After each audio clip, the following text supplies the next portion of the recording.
How are you today? Yeah, fine, thank you. Awesome.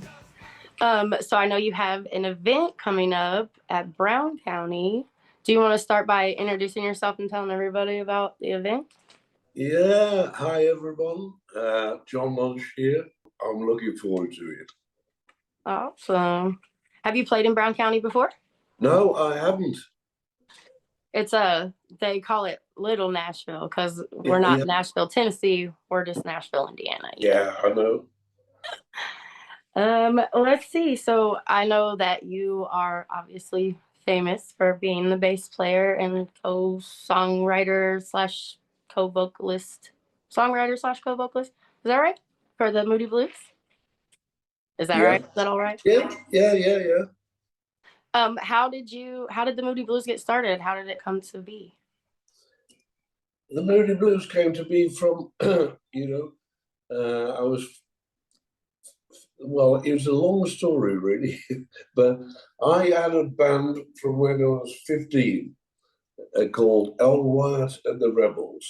And Ray Thomas of the Moody Blues was in the band. He was actually El Wyatt. And we formed a band. And about 4 years later, 5 years later, we were approached in Birmingham, England, to form a supergroup from different musicians from different bands. And it was to be called the M&B5 actually, because we used to play in all the clubs, and all the clubs were owned by the breweries, and the brewery which owned the best club was called Mitchells and Bottlers, and they wanted us to use the initials M and B in the name to play at their clubs because they were going to sponsor us originally. And I didn't join at that time because I was still at college. To be honest, I was younger than the other guys, and I had 2 years to go at college. And anyway, the band became M and B, and five guys in the band, M and B five.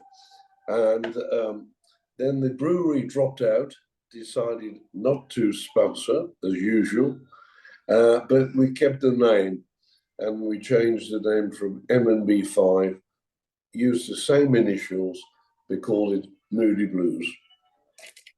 That's awesome. And you went to school, you were in college for engineering, weren't you? Yes, engineering. I wanted to be a car designer. I love cars. Since I was like 8 years old, I think I drove my first car at 8 years old, and my uncle's car. But I was fascinated by cars. And Birmingham is known as the second motor city to Detroit. Um, and all the great cars came from there. Jaguar, Range Rover, everything came from there. Even Rolls Royce, not far away, and motorbikes. So it was a really engineering capital of Britain, and we made fantastic cars. And I wanted to be a car designer originally, until music hit me when I was 13, and that changed my mind completely. Sure. Yeah. I would think that's a whole different experience. Did you kind of think that maybe you originally wanted to do that just because it was the thing that was like around you and it was kind of just like the big thing around you, or do you feel like kind of that just was something that you actually wanted to do that you would still do if you weren't a musician?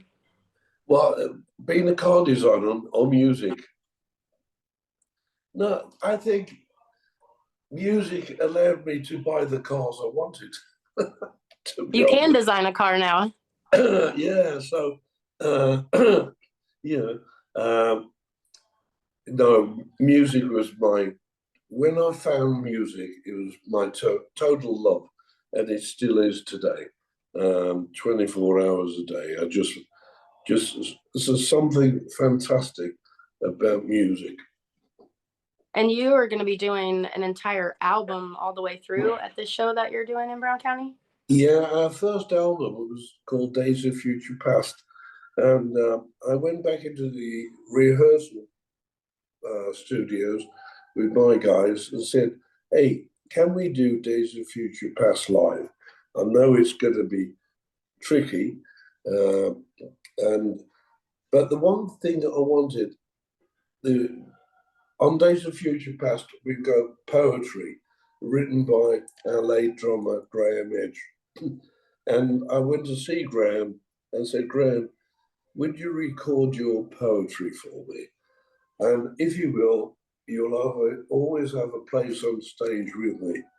And he said, John, I'd love to. I'd love to keep the Moody Blues music alive. And so I filmed him, recorded him, and on stage we had the big screen, and Graham comes up and recites his poetry. Once he said yes, I knew I'd got the blessing to do the concert. That's awesome. He write the breathe deep, the little Yeah, yeah. breathe the air, breathe the gathering gloom. What? Yes. Oh my gosh. So a funny story about that is when I was a kid, my mom had all of your records. She loves you guys, and we used to always listen to it, but she would play it sometimes, like, and it would be of an evening, and it would be kind of scary. I was young. I'm like, that's so creepy, his voice, but it was, it was like fun, creepy, like Thriller, or. But we used to have a family. It was our little thing. We'd go on Labor Day and see the fireworks, and we would always play the whole album while we Uh, rode down the river to park underneath where the fireworks would go off. So uh, you're like a big part of my childhood. Fantastic. Yeah, fantastic. I love Yeah, it. it's great. And it's the poetry is accompanied like I was playing golf I play golf, and I was I was playing in the Walt Disney Classic one year, and I came up to the last hole, and there's a huge crowd on the green because it's all celebrities, and I hit my ball, and I thought this is great on the green in the front of the crowd. Well, I missed the green, and I went into the bushes and the trees, Oh and no. I said, "Oh no, what have I done?" And I went into the trees looking for my ball, and I suddenly heard somebody going, "Breathe deep, the gathering gloom," and it's Brian Gumble. and, and, That is oh, funny, but there was your oh, like moment where it was probably kind of creepy. yeah, it was really creepy, and he's laughing his head off. Yeah, but it's accompanied me a lots of places. Yeah. So I know that being the songwriter, do you feel like you have a favorite song that you've written, or do you feel like they all just have their like a life of their own kind of? They've all got their own life and own their own time in life as well, you know. But there's a couple of songs, a deep cut song of mine called "Candle of Life," and the other one I think is "Isn't Life Strange?" Because to me, life is strange. So It yeah, is strange. For instance, I used to listen to your music on the river as a kid, and now we're having a conversation. it's incredible, isn't it? When as we've all come together, you know. It is. It is interesting the way that the world has connected. It's a good point that you made, and that's actually something that kind of plays into a question that I like to ask. Because as you've watched everything change over the years, and especially with technology, what do you see for the future of music? Well, I've seen different things happening right now. Um, the adventure, I think, of vinyl coming back. This is the Yeah, biggest thing for me because I love vinyl. me too. It breathes, and it's a different aspect altogether from CDs and downloads. And what I don't like about all the downloads and Spotify and all this is they're telling you what to listen to. And the great thing is about music, go find it yourself. I remember when I was 15, I used to go to a record store and you could play records in the store until you found one you liked. And The it's headphones on. fantastic, it's fantastic because I don't want people telling me what I should like and go with the flow. It's stupid. Sure. Um, it's not what we should be listening to. Um, Yeah. so that's the first thing. And secondly, um, as I travel around America, I see a lot of young new bands playing instruments and singing and writing their own songs. And I think that when that wave gets back and the record companies start listening to young musicians again and releasing their records instead of saying, okay, what can we make number one now? Who's the biggest superstar? And they're making these superstars. Sure. Young musicians make themselves. They really do. Yeah, it like almost levels the playing field a little because it's like they can make music now without being like gate kept by a big record company. Yeah, Yeah. absolutely. You know, you've got to play. You've got to play your music. You've got to develop it in a way that no one else has done. Yeah. It's funny because I have my little collection of vinyls right over there, and it's not actually little. It's probably more than I need, but I love them. And I think Yeah, a good point that someone made about vinyls in general, and I mean CDs too, I guess to a point, but by the time CDs rolled around, we were pretty much being told what to like all the time anyway. yeah, So like with the vinyls, the point that was made to me the other day was like, well, if someone likes one of your songs, they'll go buy the vinyl and then they listen to your whole album. But now they don't have to do that because they can just yeah, stream the one song they like. So it makes it really difficult for you to, get people to actually listen to your entire album unless they follow you already. And it just makes it different, where people kind of can there's a new bubble that they have to pop to get through. yeah. But I love that vinyls are coming back. It's something that we talk about a lot. If you had young musicians that came to you and asked you what they should do, or say like, I want to grow up and do what you do, or be on your level, what advice would you give them? Find the instrument they should play first.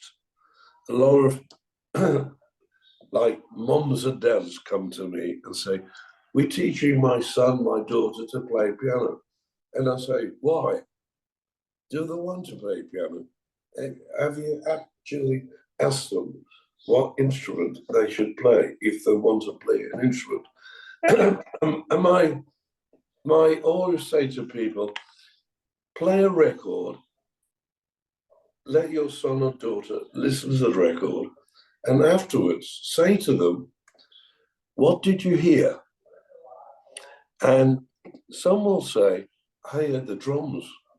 Well, why learn to play the piano if what you hear is the drums? Learn the drums. Sure. If you hear the flute, why play the piano? Learn the flute. If That's you and I know that from my part, because when I used to listen to early rock and roll, I used to listen to the left-hand part of the piano that was playing all the boogie parts. That's what interested me. So I learned all those parts on bass.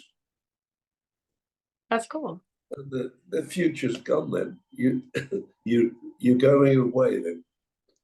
That's brilliant though. I remember being a kid and I had a music teacher and we were trying to figure out what instruments everyone should play. And they had to, right? So they had to find something for you. And I wanted to play the drums, but he said girls don't play the drums. So I never learned how to play the drums because I let Oh, one person like shit on my dream. But well, I but joined choir and I like to sing, so I found my instrument in vocals, I guess. But it wasn't. well, my drummer in my band is called Billy Ashmore, and he was the drummer for In Sync. His wife is also a drummer. And Billy says to me, my wife is a better drummer than me, John. So there you go. Music teachers mustn't channel themselves into a hole. They must Yeah. be wide open. Because how does someone learn to the violin and someone plays the viola, which is a different instrument? You have to be attracted to it. Sure. Yeah. See, that's awesome though. I think that's great advice to give too. Um, what's some advice that you received in your career that you kind of like carried with you that you feel like is really a valuable piece of advice? Hey guys, it's Amanda dropping in to tell you about this February 7th event we have coming up. NUVO presents the Valentine's Day Massacre at Fountain Square Brewery. We are going to have horror trivia, raffles, vendors, tarot, and burlesque dancers. So come on out and check that out. We'll have plenty of vendors set up all day long. We're going to start with pumpkin cup trivia at 7 p.m.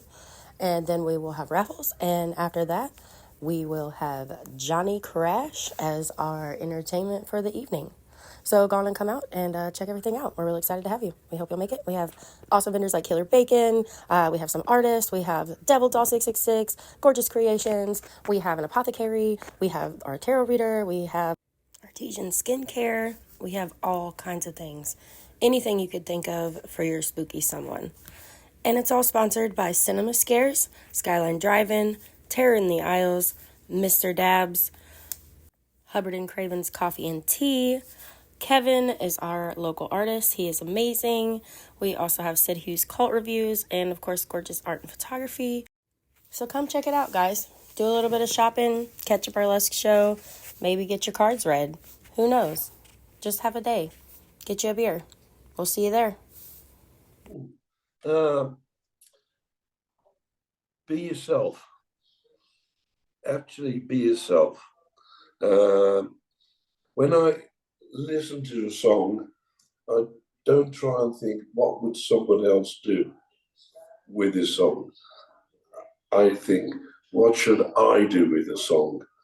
And that's to me is important. The first producer I had said to me, John, listen to a record and think to yourself, if I had written this song, how would I play it? And don't play it like the original record. Play it totally different. And once you do that, you experiment and investigate what the song's about.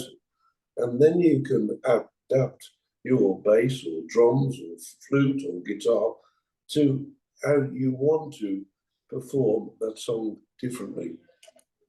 That's really cool. So, when you write songs, do you, because this is something that new that I've just discovered about a lot of people, is some people are really good at doing the lyrics and they'll write the lyrics and they kind of have no idea how it will like play out musically. And then some people have to write a song, start with the music first and then put the lyrics to it. Do you feel like one is more important than the other or more valuable, like direction to start in? That it's all inspiration. It is inspiration. Isn't life strange? I wrote the whole song with one lyric. Isn't life strange? Isn't life strange? Isn't life strange? Isn't life strange? All the way through. But I wrote singer in a rock and roll band from singer in a rock and roll band. You know, there's no set formula. If you try to write formula, you become like an AM record. You Your AI at that point. yeah, absolutely, absolutely. You know, you've got to be inspired, and you can tell, I think, when you've written something inspirational, because when you come back to play it, you have to learn it again because you wrote it inspirationally, and it's automatic. When Yeah, you play it again afterwards, you go and say, "What did you do then? How did you do that?" It's really interesting. yeah, I would say there's been times where I've like written something and went back and I'm like, oh. And sometimes you hate it, right? You like change it and it's awful and you still Yeah, weren't quite there. But I mean, I think all of it is just part of like developing what it will become. yeah. You never know what's going to happen to it. I've got a lot of songs I've started but never finished. I Sure. didn't think they were going anywhere. I didn't think they were inspirational, so I dropped them. Well, and you also have produced records too. Have you produced records for other musicians or just for Moody Blues? Well, I wanted to. I produced a few records, but to be honest, I don't really enjoy being in the studio for month after month after month. I enjoy creating music, and I want somebody else to capture it. I don't want. But I did find a band in the 70s called Trapeze. Glenn Hughes from Deep Purple, and fantastic band. And I really enjoyed producing those records. But I think I've learned from that myself through the years.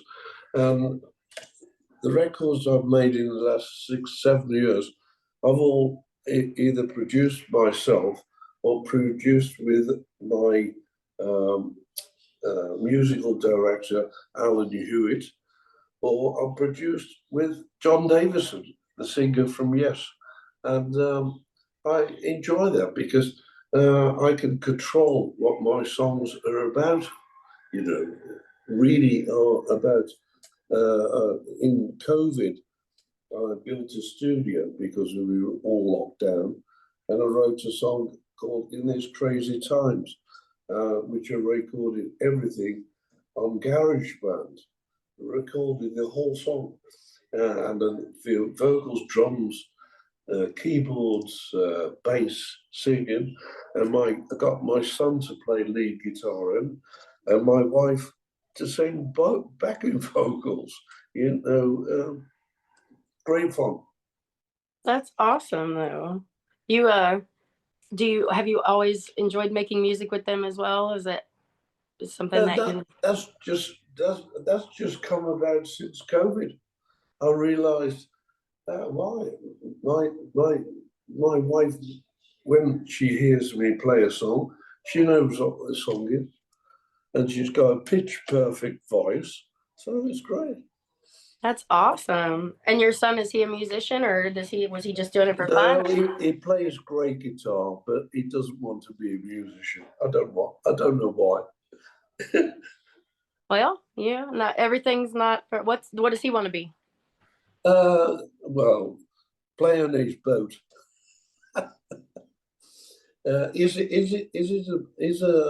Is a career is in marketing, and he loves country music. You Oh, know, so he can play all those riffs that play. that's awesome.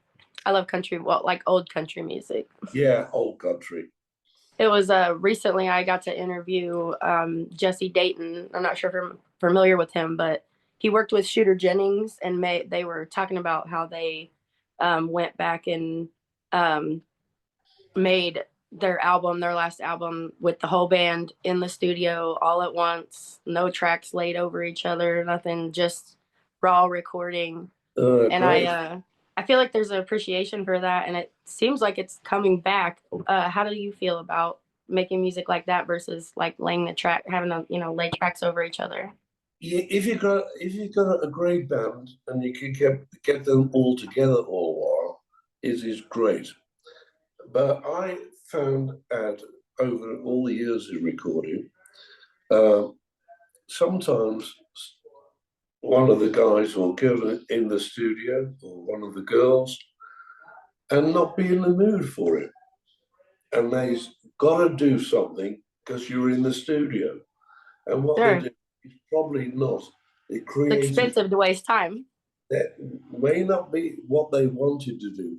I've found since COVID, I use all my band have got their own studios.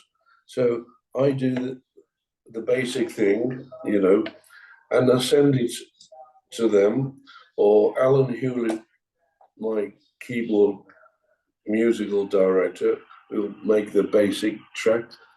And we all add when we're ready to create. And I know when you're ready to create, you only need one or two takes, and you've got it. You've got it Right. completely. And it's beautiful that way because you can feel the harmony in the music that people have played. Uh, when someone's playing for hours trying to get something right, sometimes it sounds so conformity. It hasn't got the spark that makes you smile and go, "Oh, that's fantastic." Maybe one note they play, and you go, "Yes, that's the note that makes this song." Yeah. So how do you overcome that then when you perform live? Rehearsals, rehearsals. Uh, my band rehearse on their own all the while, and then when we come together, it's like a jigsaw, putting it all together and making sure everything fits, everything gels, everything sways and swings, and has all the movement you want on stage for music. Because when Sure. you're on stage playing, the audience has got to be affected by the music. Has to be. Yeah. I know it's been a few years, but congratulations on the Hall of Fame, Oh, Rock and Roll thank Hall of you, Fame. thank Yeah. you. Uh, That big honor, big honor. Uh, definitely. I didn't realize how um, big it was for me until it went on the stage that night. And when I saw all the people in the audience, I thought, oh, these people have voted for us in the Rock and Roll Hall of Fame. And all the people around the world that have voted. Um, it was quite, I don't know, belittling really, to think that people had gone out the way to vote. And I remember being on stage thinking, this is a kid here, Johnny Lodge from Birmingham, from a working class family. I'm in the Rock and Roll Hall of Fame, and now I'm standing next to Buddy Holly, my absolute hero, in the same place. It was a fantastic feeling. That's awesome. And you deserve it. You've touched a lot of lives over the years. Thank you. Thank you. Yeah. So for everybody that is looking forward to seeing you, you can catch him next month at Yeah. Brown County Music Center in February. Don't want to miss it. And that's not that far away, just next few weeks. No, yeah. Yeah. Rehearsals starting. Thank you very Awesome. much, Steve. Thank Thank you. you. And good It was luck so to nice to you. meet you. Thank you. And good luck to you. Thank you. Have a Bye great bye. day. Thank Bye. you.